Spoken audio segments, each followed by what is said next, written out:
What's up, YouTube? We're a couple of cunts. We're in the countryside.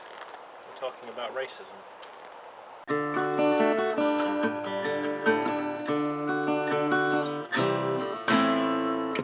Racism is obviously a terrible affliction. It's something I don't condone. It's a multi-layered thing. There are aspects to it. I mean, I think some things are considered racist that aren't really racist. It is a real minefield. I mean, certainly within, say, the last 2 generations and stuff, the things you could get away with saying on TV or radio, I mean, 70 odd years ago, you really would have been able to get away with pretty much anything. But yeah, it's always weird when you see stuff happening recently. I'm not sure if you're aware of him. There's a new American basketball player. His name is Jerry Lin, or something like that. He's a Chinese American, or some Oriental American. Came out for his first game of his team, absolutely destroyed it. He was just getting baskets left, right and centre. And afterwards, these 2 newscasters put on a piece called Chink in the Armour. And it was just sort of like, hang on, this is 2012, how can you get away with that? One of the guys has been fired, one of them was on a suspension. But you just sort of think, in this day and age... Probably shouldn't laugh at that. Well, the guy himself, he wasn't happy with it, but at the end of the day, his sports career, it just got him even more notice, because everybody was talking about him for being good as a sportsman, and then suddenly it came up about this whole racism thing. He was getting even more publicity off of that. You will always find people just wanting to make little nitpicking things.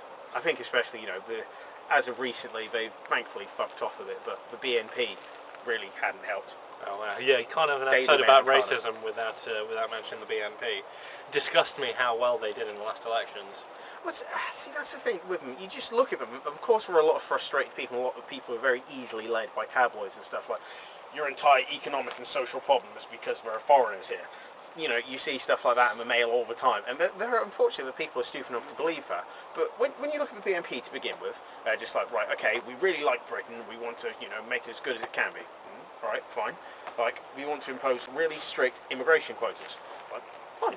No problem with that. It's a perfectly reasonable policy if that's what you want to believe in. Fair enough.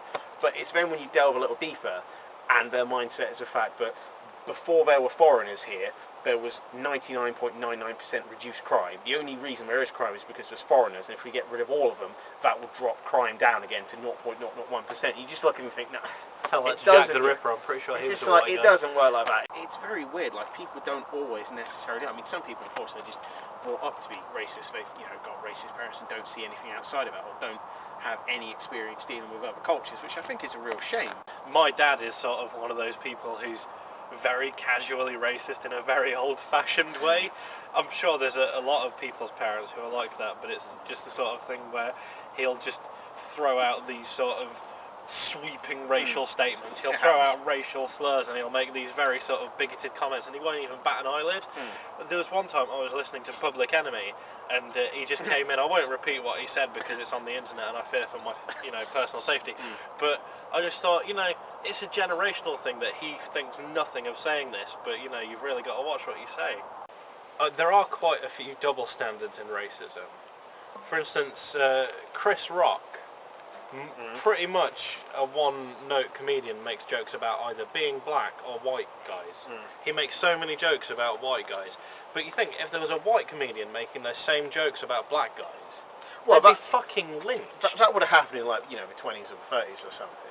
But I think it is good though that there is in comedy, because I think sometimes you lose a lot of stuff, because when you're a politician or when you do an academic paper or something like that, you can't really always get the full zeitgeist. You can't always get everybody's real opinion on it, and being comedic and making people laugh is one of the best ways. Certainly I remember, it would have been 13 odd years ago, I'd only been in 12 or something, but there was a really good series, Goodness Gracious Me, which was a bunch of British Indians, and they're looking at British culture and Indian culture and how they would have grown up being sort of like the first or second generation Indians, or children thereof, and just like the different things for them. And it was a really, really good look at both themselves and both British culture, and it would make you laugh on both fronts. I mean, you couldn't have a white guy doing that because it just wouldn't have worked and wouldn't have been as funny.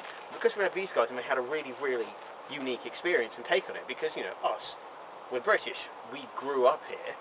It's just what we expect, the culture around us. For them, we've got a completely different set of values and stuff. They've obviously come to this country been surrounded by something completely different, and no doubt have probably had to put up with a fair amount of racism over the years. One thing that I do find a bit strange is how black guys have N-word privileges. Like, they will throw that word around, you know, like nobody's business. I mean, like, a few of our friends will throw that word around, but they don't mean it in a malicious way. It's sort of a... It's a comedic thing. They're not saying it in a way that's derogatory. They're just saying it as something that, you know, words are wind.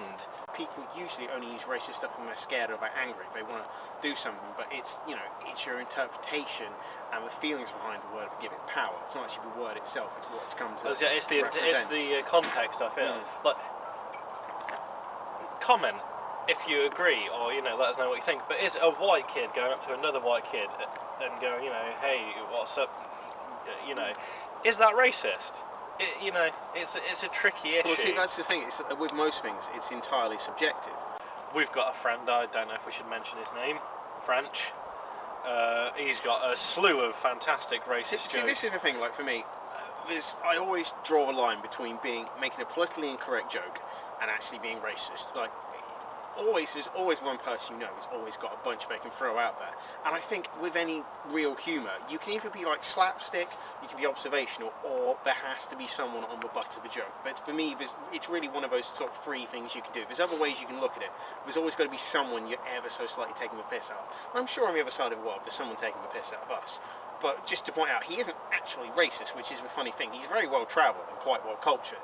But see, that's the thing, when someone's making an incorrect joke, people will then assume they're racist and stuff, which is kind of the same of you looking at someone and going, oh, for this descent, you know, I'm guessing they're like that.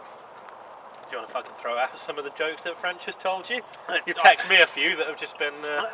I have texted you a few over years. I mean, I will be the first to admit I'm usually the first one to laugh at a racist joke. Or, you know, something sexist, something ageist, anything like that. Anything a little bit incorrect, I do, you know, I like laughing at those jokes. And I think everybody should like that. Anybody who says they can't understand anything about humour, I think they're lying and they're a little bit, you know, they're trying to keep up a certain facade in public. I think, you know, humour is one of those things that makes us grow and really makes us look at ourselves. It's quite a universal thing, really. Yeah, I think that's the thing, especially for me, especially why I like Bill Hicks so much. And I think why comedy such as Spinal Tap really, you know, really hit me, especially with my love of heavy metal. It's sort of like, but one of those things that make you laugh, but then at the end of the day, sort of make you look at yourself and make you really sort of think, is what I'm doing right? Am I a decent person doing this? Do I need to reevaluate what I'm doing? Speaking of sort of racist in-jokes, we've got a friend who you may be familiar with because we have mentioned him in the past. Our friend Martin, we always joke that he's got a sweatshop that he owns. I don't quite know how this in-joke started. It's just one of those things, like, every group of friends seems to have something that's said about someone at some point, and it just seems to roll from there. Even if there's no factual basis for it, you just get used to saying it after a while, and it, you know, it just sticks. If I remember correctly, it's that he's quite colonial. He speaks in a very sort of old-fashioned way, and he's got sort of a very old-fashioned look, and we just said he's the sort of person who would have beat his wife in the 40s and had a sweatshop. You'll see his colonial look because we'll insert a picture of Martin now. Well, we've been a couple of cunts in the countryside, and if you enjoyed this video, you can share with your friends, and you can add to your favourites, subscribe to our channel, and of course like. If you didn't enjoy it, unforgivable. Feel free to suggest a topic for us to talk about in a future episode, and we'll see you next time. And remember, you should never judge a man on the colour of his skin. Judge him on the quality of the friends he keeps. And how big a cunt he is.